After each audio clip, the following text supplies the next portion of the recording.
Welcome back to Subject Alpha Plays on Vandersvelt's channel on day 3 of the Stanley Parable. Yay, Stanley Parable. Last time you beat it. Yeah. Congrats. So Dad, if you're watching this, please come home. Aw. Six Smash reference, bro. All of his co-workers were... Wait, no. This isn't the right office, is it? Is this Stanley's office? What did you do? Yes, that's my office. The hell did you do? That's a very good question. Damn it, Cory. That is definitely my office, though. Stop breaking my game. Oh. Inspirational. I'm sure they still do it. They update this from time to time and just change little small things. Without any patch notes or anything. Be my Valentine. No. Oh, that's sad. Door. More door. Shadows. The hedgehog. Of Mordor.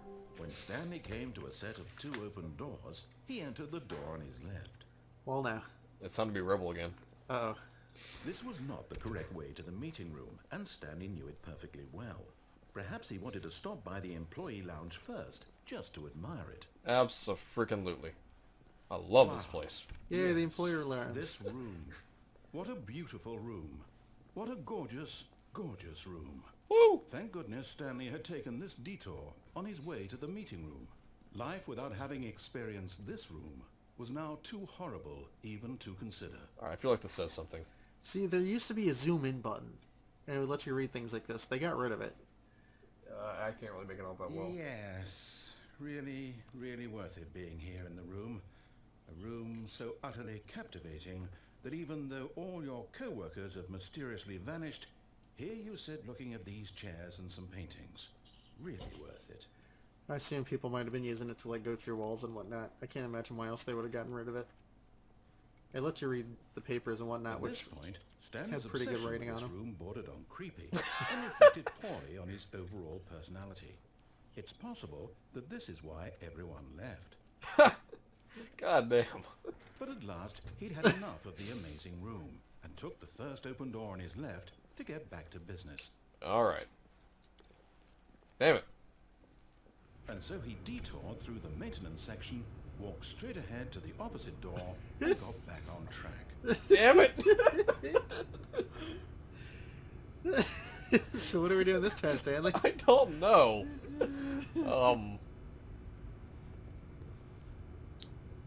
This is honestly a really hard choice. God damn this game. Let's go forward. I mean, that's good. That's what the narrator said to do. It's a good job. Yet there was not a single person here either. Okay. The stuff that shows up on this screen is amazing, by the way. Stanley decided to go up to his boss's office, hoping he might find an answer there. Resent coworkers for not supporting you more. Let it ball up inside you. Taking out passive aggressively on other coworkers. Rinse and repeat. Using slides to assure employers that everything is okay. Make sure your slide has a slick blue graphic in the header and throw some bevel on all the text. This will ensure a calm and productive work environment.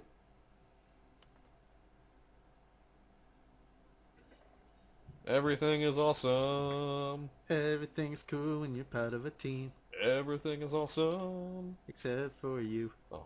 Number of slides in the slide. Here's how many charts we have. Here's charts and slides. And here's slides.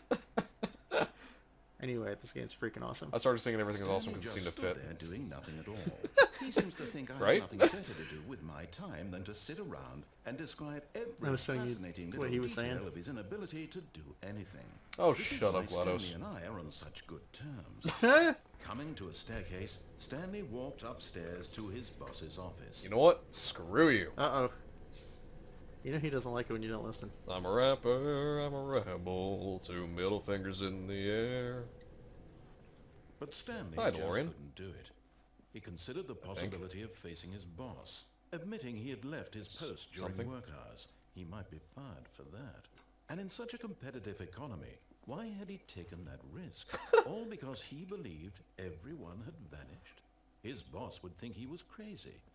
And then something occurred to Stanley. Maybe, he thought to himself, maybe I am crazy. All of my co-workers blinking mysteriously out of existence in a single moment for no reason at all?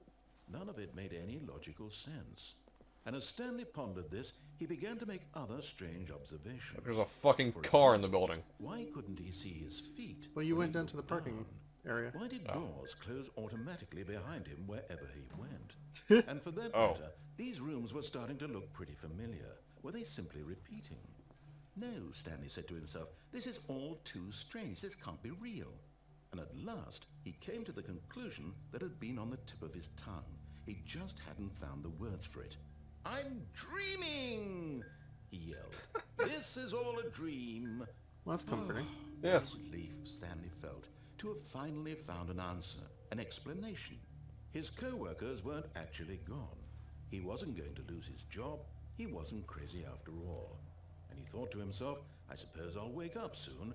I'll have to go back to my boring real-life job pushing buttons. I may as well enjoy this while I'm still lucid. So, he imagined himself flying and began to gently float above the ground. Yay.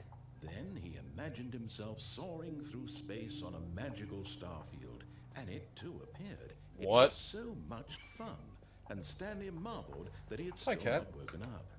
How was he remaining so lucid? And then perhaps the strangest question of them all entered Stanley's head. One he was amazed he hadn't asked himself sooner. Why is there a voice in my head dictating everything that I'm doing and thinking? Now the voice was describing itself being considered by Stanley, who found it particularly strange. I'm dreaming about a voice describing me, thinking about how it's describing my thoughts, he thought. Quite a dream. And while Ow, he my thought head. it was very odd and wondered if this voice spoke to all people in their dreams, the truth was that, of course, this was not a dream. See, I don't want to move on because I think it might cut off the Was text, so Stanley simply that's why I'm just standing here. deceiving himself? It's up to Believing you. that if he's asleep, he doesn't have to take responsibility. If anything, for this is a game of choices. Stanley is as awake right now as he's ever been in his life. What if I've been asleep my whole life? Now, hearing the voice speak these words was quite a shock to Stanley. After all, he knew for certain, beyond a doubt, that this was in fact a dream. Did the voice not see him float and make the magical stars just a moment ago? How else would the voice explain all that? This voice was a part of himself too. Surely, if he could just... He would prove it. He would prove that he was in control, that this was a dream. So he closed his eyes gently, and he invited himself to wake up.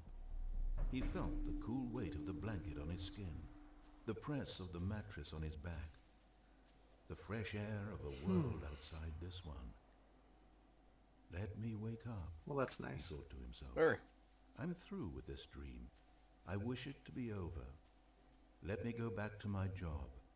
Let me continue pushing the uncomfortable right buttons. now. Huh? Please. It's all I want. I want my apartment, and my wife, I don't have a wife. and my job. You should probably stop pissing off the All I narrator. want is my life exactly the way it's always He been. doesn't like it. My life is normal. I am normal. Everything will be fine. Incoming jump scare? I am okay. Actually, you seem to be okay.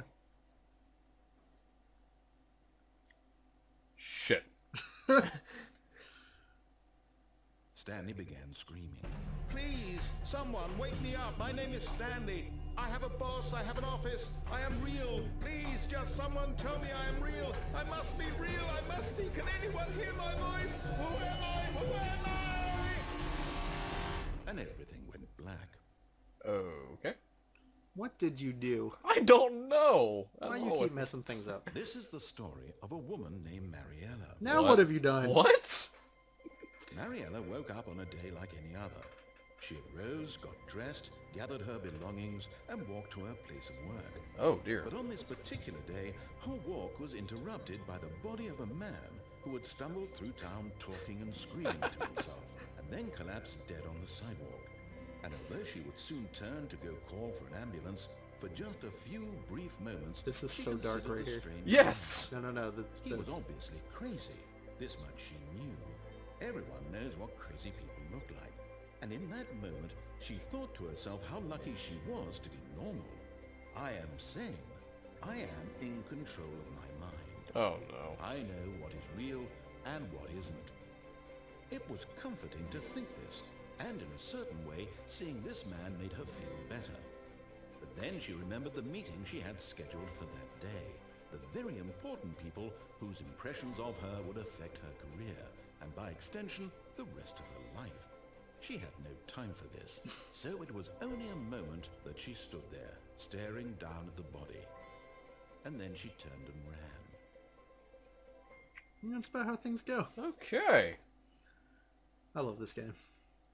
The end is never the end is never the end is never the end is loading. God damn it. Alright, well that'll do for today. Tune in next week.